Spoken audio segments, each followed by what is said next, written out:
Obrigado, Pedro.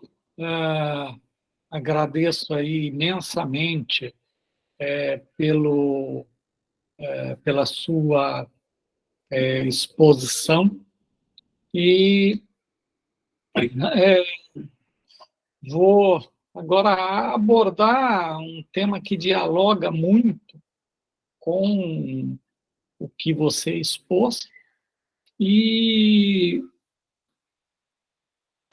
e após essa conversa abrirei aí para as questões. Eu vou tentar me policiar aqui no tempo. Vou anotar aqui, dei um minuto. Isso, para me sinalizar aqui. Eu decidi falar na atividade de hoje um pouco sobre as relações entre o Brasil e os Estados Unidos, nesse período aí, imediatamente após a Revolução Cubana, em especial no processo que leva à presidência da República o Jânio da Silva Quadros. Curto período de cerca de 7 meses, mas que, de um lado, levou o país a se envolver numa série de conflitos a envolver os Estados Unidos e, ao mesmo tempo, foi um período fundamental para a estruturação da política externa independente, que havia, em grande medida, começado no governo anterior, no governo Kubitschek, mas que ganhou corpo nesse período em que Jânio Quadros esteve à frente do governo e que se tornou o lastro da política externa brasileira até no tempo presente, com a exceção aí da tragédia que foi a diplomacia brasileira no último governo, que, em grande medida, desestruturou muito do que havia se consolidado nesse período. Então, eu quero falar um pouco de como os diplomatas dos Estados Unidos viam a administração do Jânio Quadros e até mesmo como havia diferentes percepções da diplomacia dos Estados Unidos em relação a o que Jânio Quadros poderia ser, poderia representar. Eu observo que essa aula ela é um extrato de uma análise mais ampla das relações governamentais entre o Brasil e os Estados Unidos.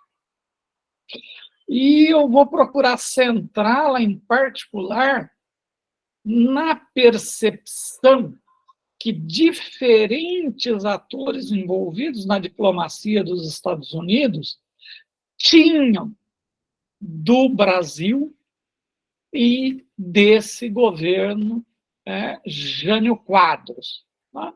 Então, eu vou procurar falar aqui sobre algumas percepções que essa diplomacia teve do processo eleitoral de 1960, bem como do presidente eleito. E vou falar muito desse período entre as eleições e a posse, os dilemas, as expectativas desses diplomatas. Eu acho que é importante ressaltar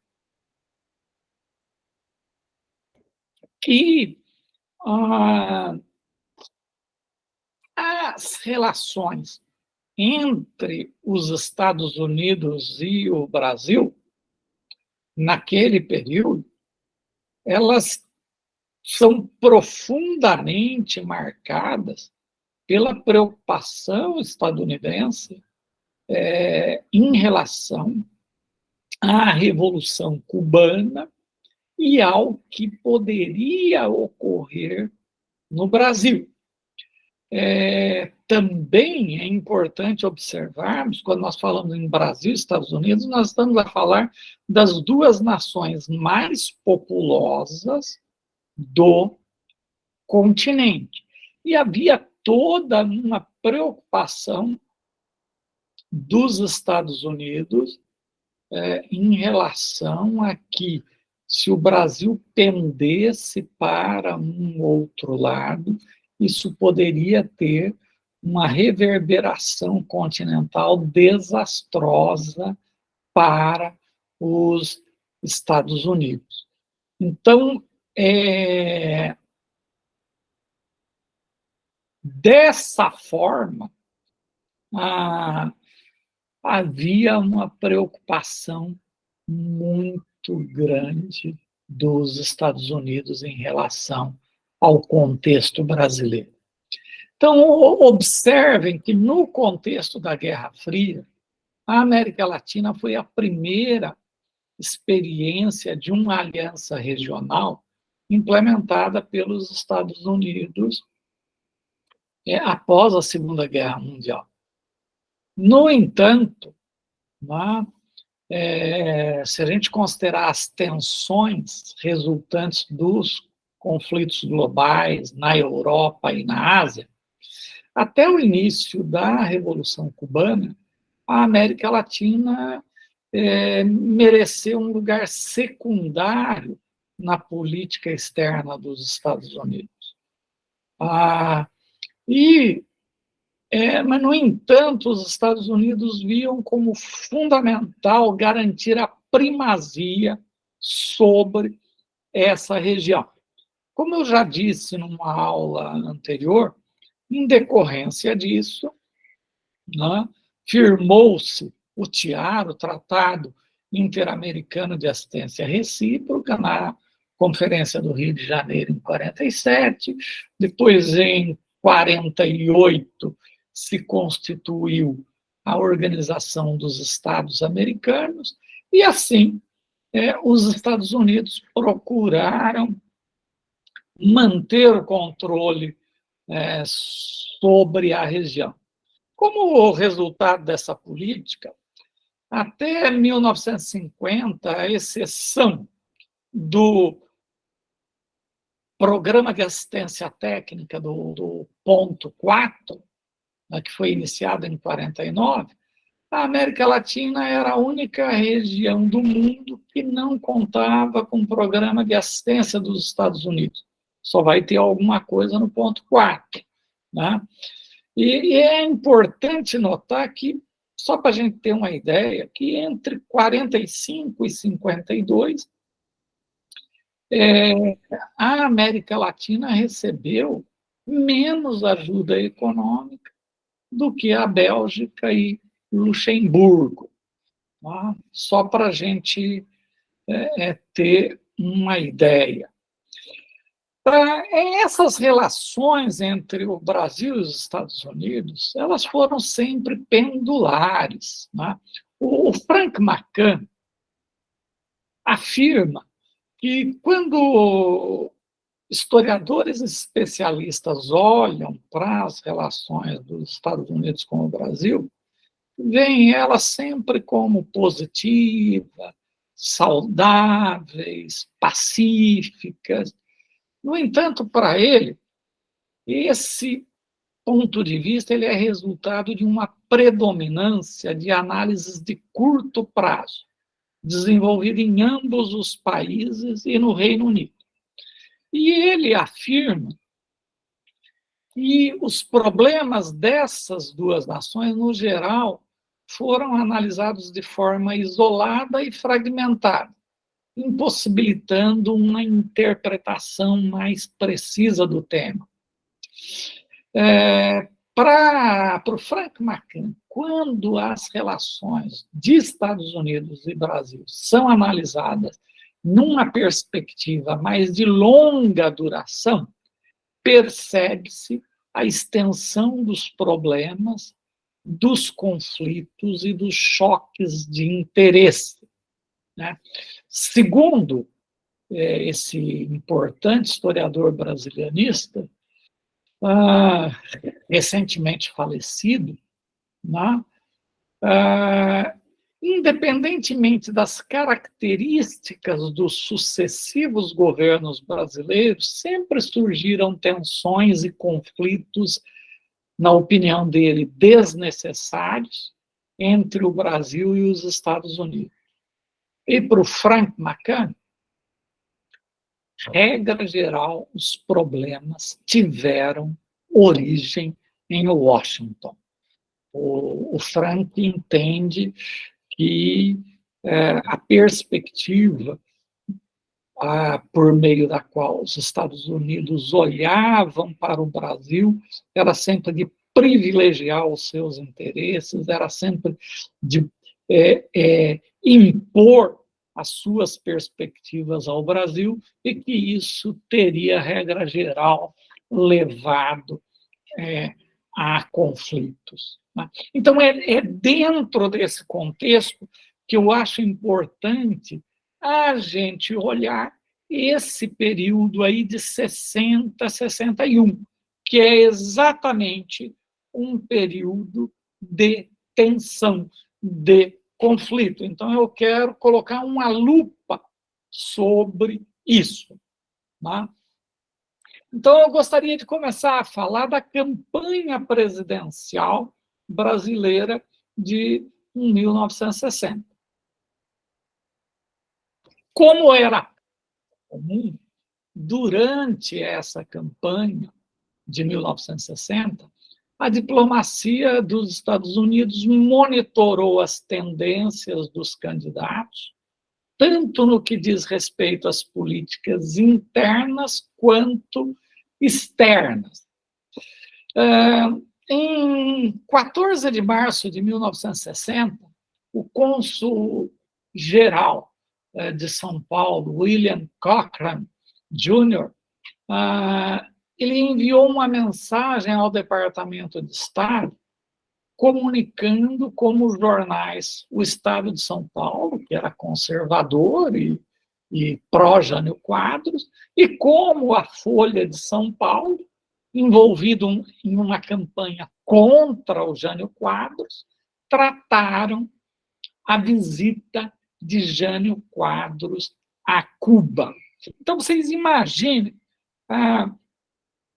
Cuba havia passado por um processo revolucionário, estava num contencioso enorme com os Estados Unidos, que, aliás, vai desembocar na tentativa de invasão de Cuba, e isso vai levar a União Soviética a instalar mísseis em Cuba, a pedido de Cuba, e o mundo quase vai a uma guerra nuclear, né, pouco depois disso. Então, você imagina, nesse contexto que antecede isso, Jânio Quadros, ainda em campanha, faz uma visita a Cuba. Isso gerou assim, uma repercussão enorme nos Estados Unidos. Segundo o cônsul de São Paulo, o Estado noticiou as repercussões negativas da provável visita, aí ele está a falar ainda, né, no pré-visita, no contexto de uma linha, né, pró-União Soviética que estava a ser adotada pelo regime cubano. Né? Ao mesmo tempo, o cônsul informou que o senador Afonso Arinos via nesse processo, né, desencadeado pelo Jânio Quadros, como uma forma de reduzir as tensões existentes entre Cuba e os Estados Unidos. Em sua mensagem, ele relatou que a Folha descreveu, aí vai já para a visita, né? A visita como não fazendo sentido. Além disso, o cônsul afirmou que o principal, que se levantava, que talvez o principal motivo da viagem do Jânio Quadros a Cuba, observem bem, era um momento que havia uma polarização forte, esquerda-direita no Brasil, era refutar as acusações que a esquerda brasileira fazia a Jânio Quadros de que ele era pró-americano e que era entreguista, ou seja, de que ele era submisso aos interesses dos Estados Unidos. Então, Quadros, durante a campanha, vai a Cuba. Então, tem vários e vários documentos a analisar esse processo. Então, durante a campanha, esses assuntos que eram sensíveis aos Estados Unidos foram acompanhados muito de perto pela diplomacia dos Estados Unidos. Em relação ao candidato Jânio Quadros, a questão de Cuba foi reportada em diferentes ocasiões. Tá? Então, os cônsules encaminhavam, né, para a embaixada, que encaminhava para o Departamento de Estado, semanalmente, notícias da campanha, e nesse período da visita do Jânio Quadros a Cuba, esse fator foi bastante lembrado. O cônsul de São Paulo, ele afirma que há indícios de que a visita de Jânio Quadros a Cuba pode ter tido um propósito demagógico, né? E aí ele vai mencionar uma série de fatores. No que diz respeito ao planejamento dessa visita de Quadros a Cuba, há um memorando que citava um editorial do jornal Estado de São Paulo, né, que condenava a oferta do então presidente Juscelino Kubitschek para mediar a questão cubana, né, e apoiava as ações dos Estados Unidos em relação à ilha. Né?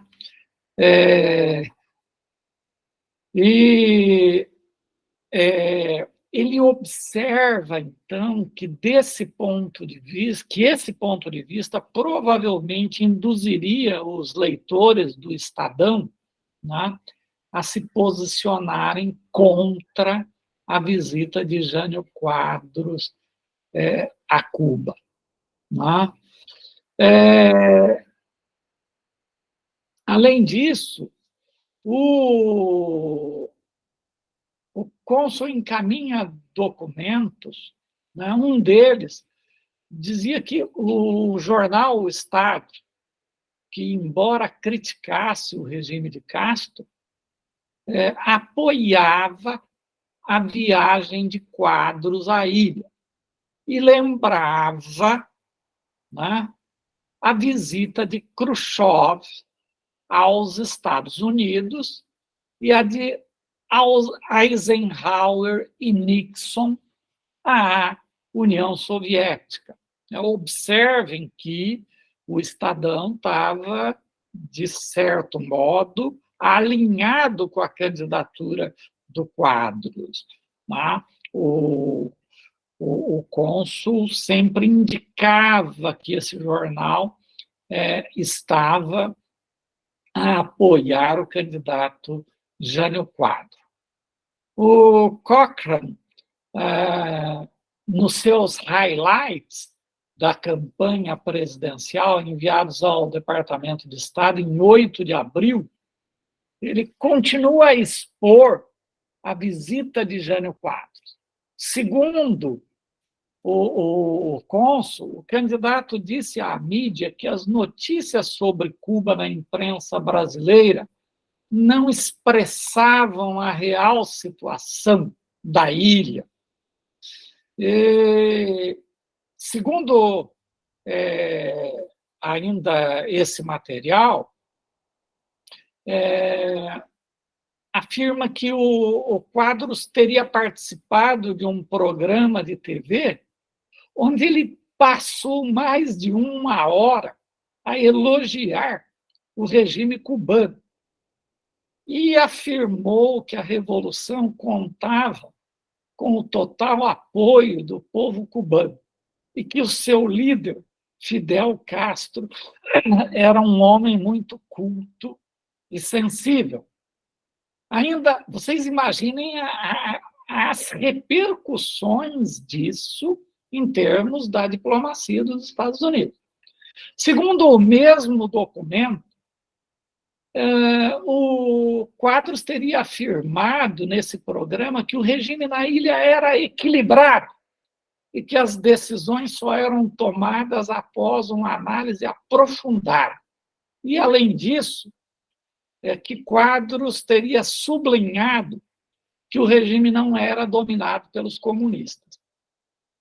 Além disso, segundo o documento, Quadros acrescentou que a Igreja Católica mantinha boas relações com o regime de Castro. O cônsul afirmou ainda que, durante esse programa, o candidato Jânio Quadros reconheceu, em certa medida, os problemas existentes entre Cuba e os Estados Unidos. No entanto, afirmou que Cuba passou a confrontar os Estados Unidos porque os interesses dos Estados Unidos, que predominavam na ilha, eram contrários aos interesses do povo cubano, alguma coisa assim, né? E que isso levou ao conflito, né? E, segundo o documento, Quadros teria expressado o seu desejo de que ambos os países encontrassem uma solução rápida para estabelecer um estado de coexistência pacífica, né? O cônsul ainda afirmou que, imaginem a repercussão disso, que Quadros haveria afirmado no programa que a reforma agrária realizada na União Soviética, no Egito, na Iugoslávia, em Cuba e em outros países, poderia servir de exemplo para o Brasil. E que muitos planos desses poderiam ser adaptados para atender às necessidades de diferentes regiões do país.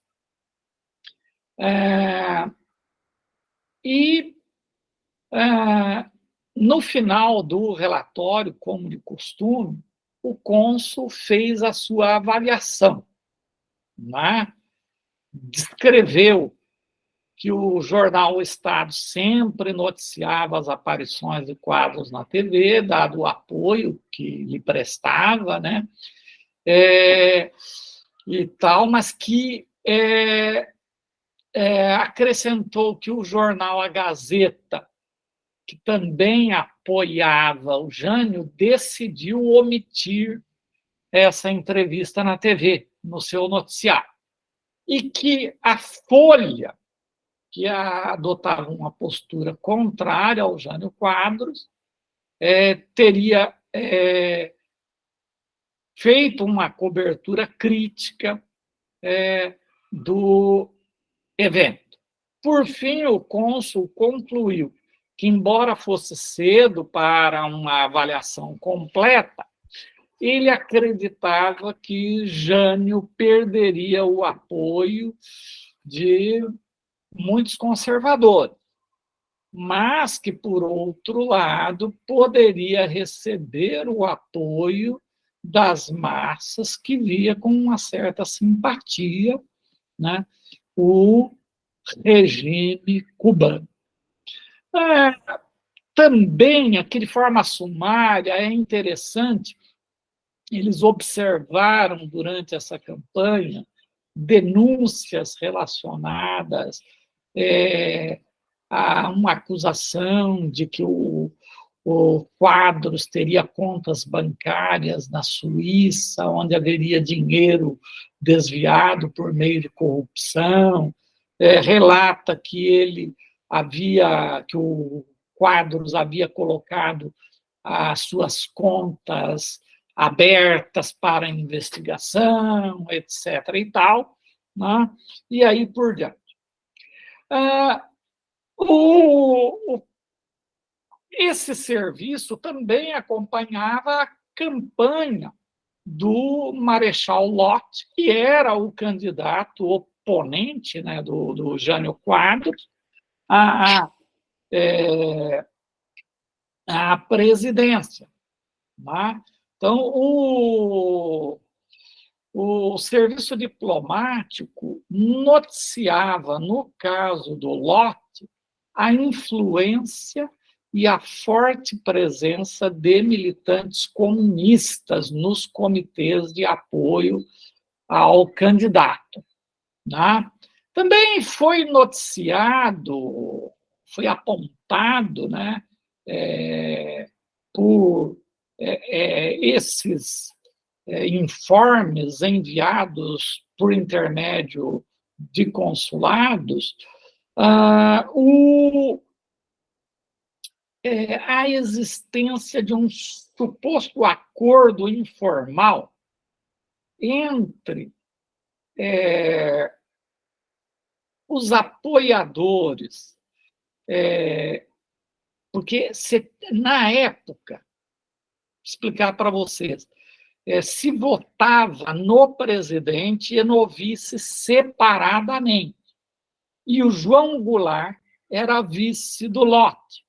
E aí já apareceu nesse monitoramento denúncias de que teria havido um acordo, principalmente a envolver setores sindicais que apoiavam o João Goulart e setores populares que apoiavam o Jânio Quadros, uma aliança informal que poderia levar muita gente a votar no Jânio Quadros para presidente e no João Goulart para vice. Tá? Então, essas informações elas já apareciam nesse período. Tá? No entanto, de acordo com as informações contidas nos memorandos, João Goulart, ao saber desses problemas, que estavam a ter alguma reverberação, teria pedido aos seus apoiadores trabalhistas que se abstivessem de apoiar esse suposto acordo aí. Né? Ora, é interessante a gente observar que, de fato, né, quando o processo eleitoral foi concluído, verificou-se que muita gente votou no Jânio para presidente e no João Goulart para vice, tanto que o vice eleito foi João Goulart e não o candidato a vice do Jânio Quadros. Né? Terminadas as eleições, né, começaram nos Estados Unidos as especulações sobre como seria estruturado o governo brasileiro. E aí tem uma coisa muito interessante, porque Jânio Quadros adotou uma postura de manter distância da diplomacia dos Estados Unidos. Assim que saiu o resultado das eleições, a Embaixada dos Estados Unidos começou a trabalhar para marcar uma reunião do embaixador com o presidente eleito, e ele se recusou a receber o embaixador.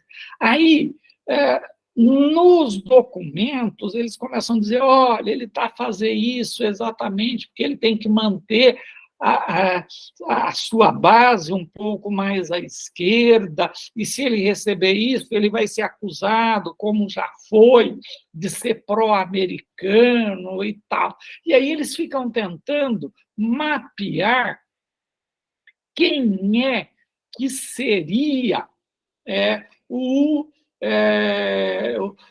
quem seriam os ministros e tal. Então, nesse contexto, a diplomacia procurou sinalizar o interesse dos Estados Unidos e ter uma relação mais próxima com Quadros, né? O Adolf Berle, que já havia sido embaixador no Brasil e tal, ele, em período pregresso, ele observou que em 11 de janeiro de 61, ele se encontrou com o Ciro de Freitas Vale, que era o representante brasileiro na ONU, e ele perguntou a ele se ele sabia se Jânio Quadros havia recebido a carta de Kennedy. Né? Berle também lembra que, na ocasião, ele enfatizou a intenção do governo dos Estados Unidos de uma maior proximidade, e que o Freitas Vale teria dito que escreveria o Afonso Arinos, que era cotado para ser o ministro das Relações Exteriores, para ver se ele obtinha informações. Então, essa postura, né, do governo Quadros levou, assim, a uma verdadeira expectativa, né, nos Estados Unidos de como que o novo governo brasileiro iria se comportar, né, em relação aos Estados Unidos. Então, havia análises de que, em parte, essa postura ela era uma estratégia para chamar a atenção para uma postura de independência do Brasil em relação aos Estados Unidos, né? E que desembocaria aí na consolidação e fortalecimento da política externa independente. E alguns diplomatas avaliavam que o Quadros precisava do apoio da esquerda para governar, porque ele não tinha maioria, nem no Congresso, nem na Câmara, né?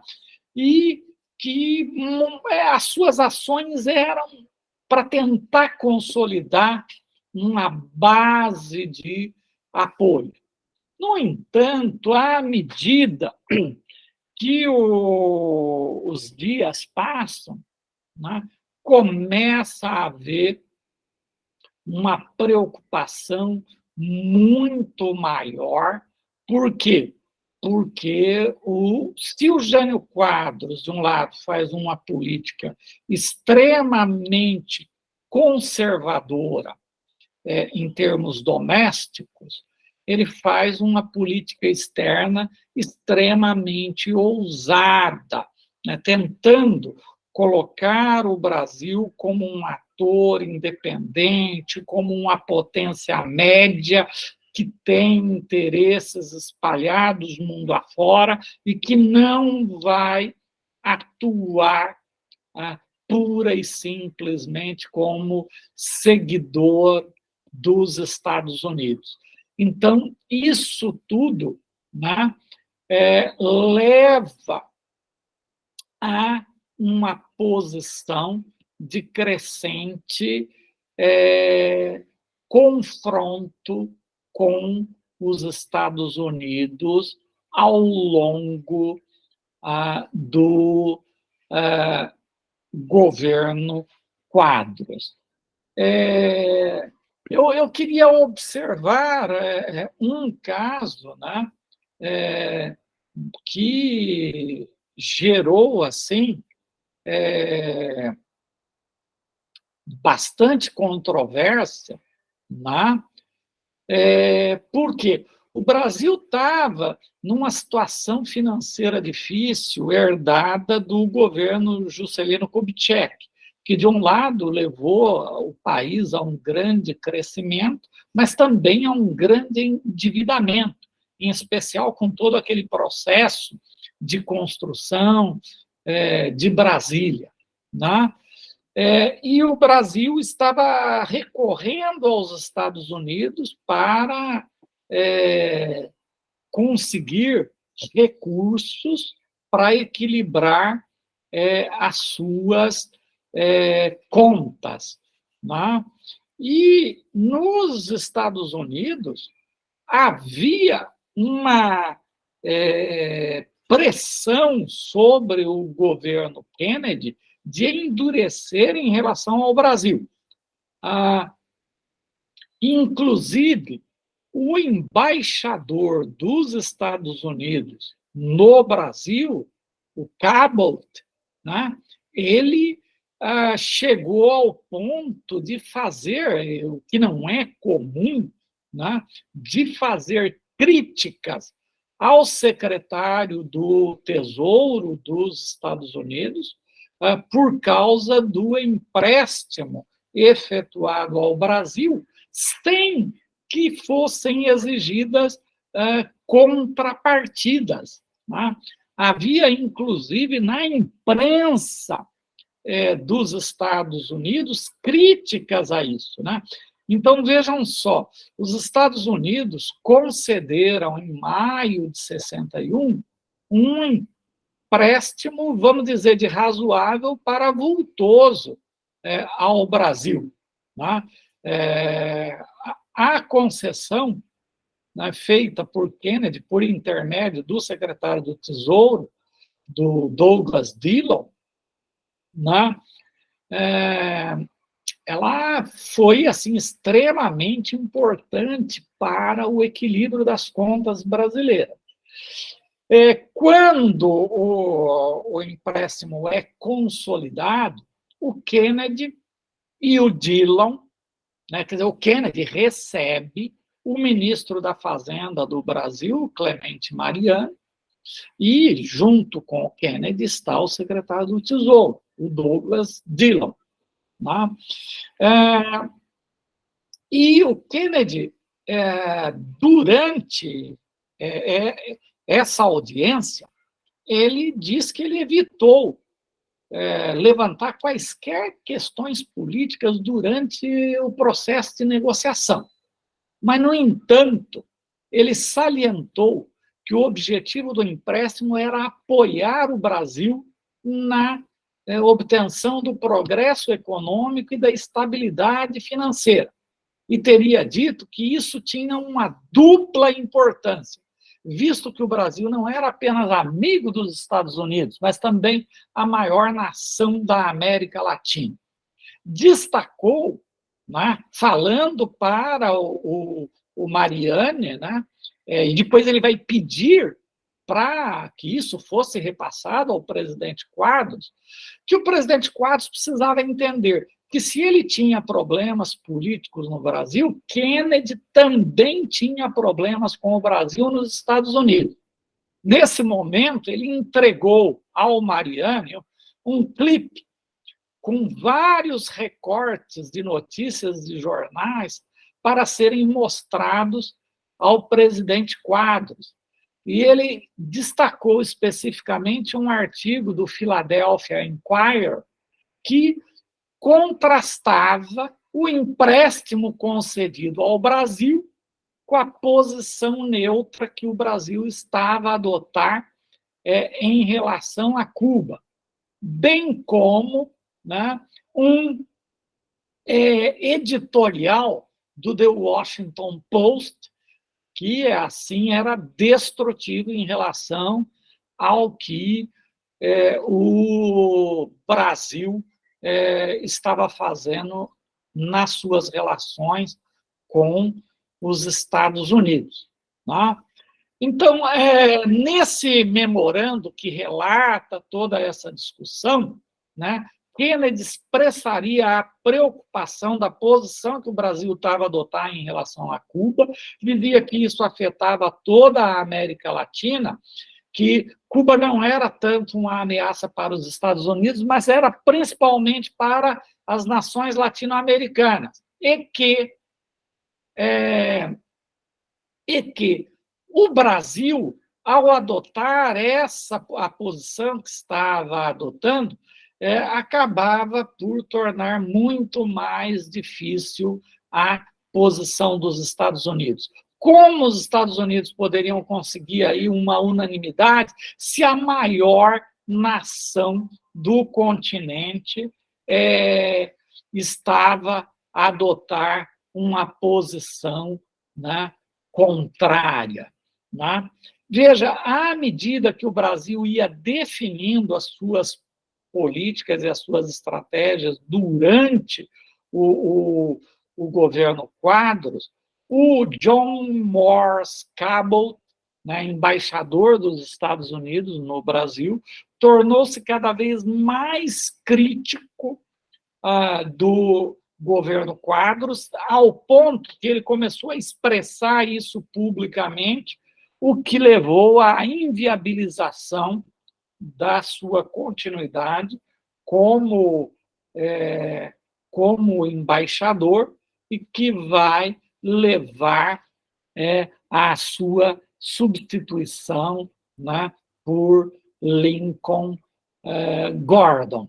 É importante observar que o Cabot ele vinha de uma família de políticos extremamente influentes do Nordeste dos Estados Unidos, que o seu irmão fazia parte do conselho diretor da United Fruit Corporation, aquela grande multinacional dos Estados Unidos que teve diretamente envolvida no golpe, quer dizer, que foi a grande beneficiária do golpe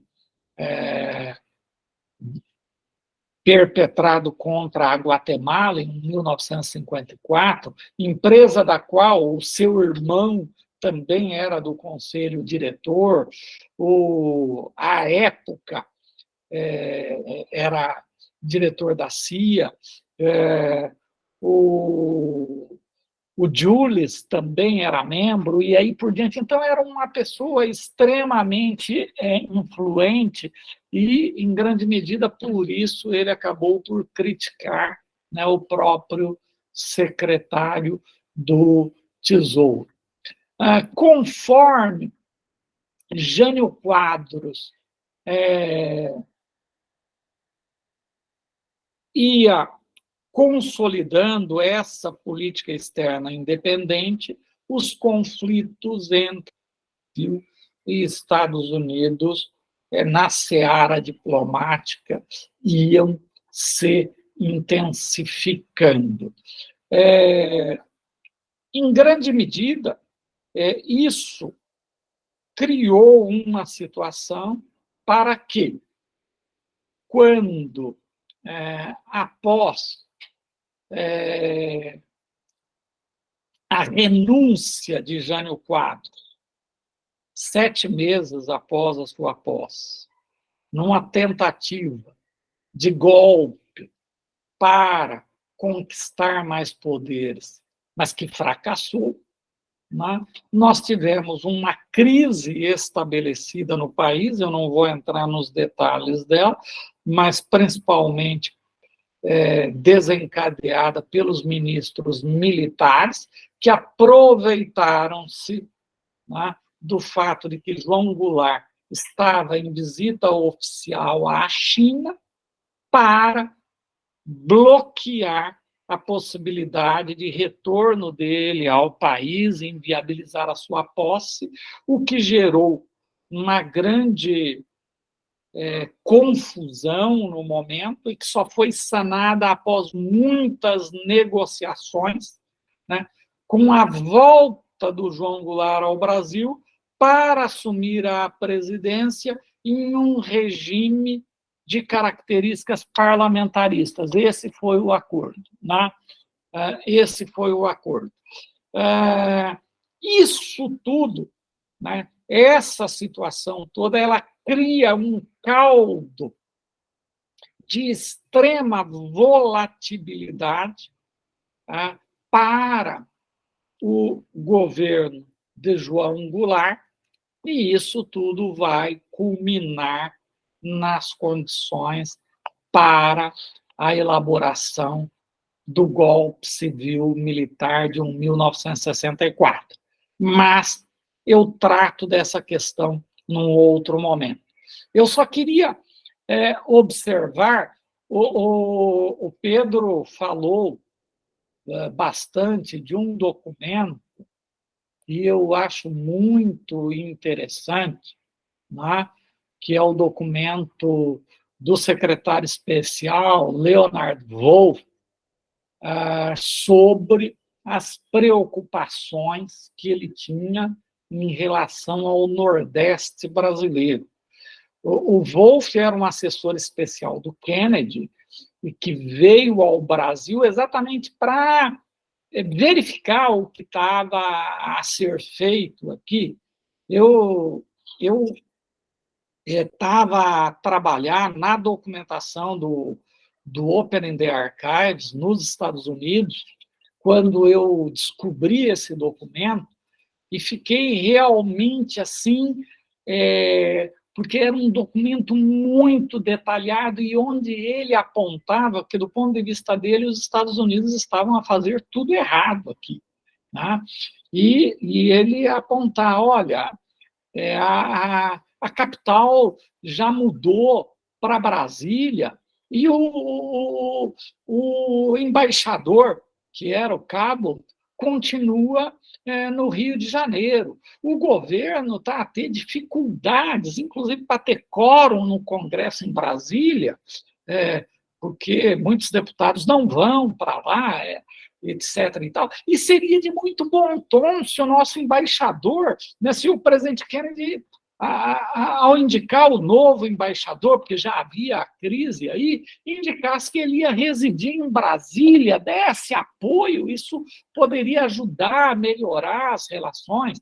E, ao mesmo tempo, ele aponta o seguinte, que era necessário criar uma diretoria, uma equipe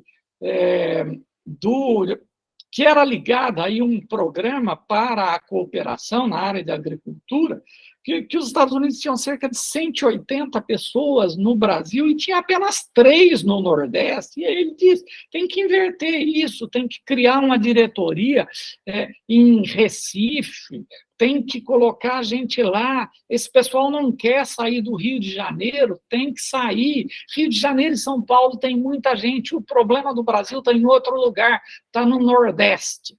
Né?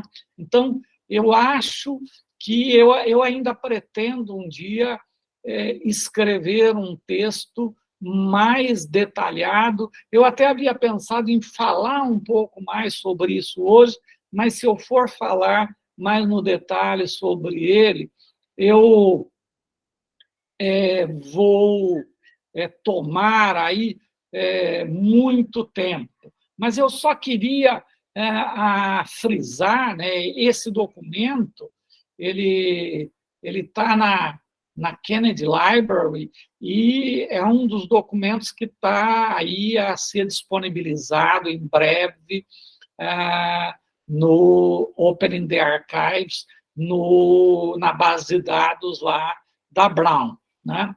Eu diria que esse documento do Leonard Wolf, ele é muito valioso, porque ele expressa as tensões dentro da diplomacia dos Estados Unidos. E ele revela como oportunidades de negociação, de entrosamento, foram perdidas, seja pela intransigência do então embaixador Cabot, seja porque a maior parte do corpo diplomático dos Estados Unidos estava concentrado no Rio de Janeiro, né? Então ele diz que tudo isso contribuiu para azedar, vamos dizer, a relação, né? E, além disso, o documento expressa a necessidade dos Estados Unidos terem escritórios em regiões estratégicas do país, em especial o Nordeste, dada a expansão comunista na região, né? Ao analisar a situação do serviço diplomático no Brasil e ao apontar quais as medidas, a seu ver, precisavam ser implementadas, Wolf revela ainda que, de forma indireta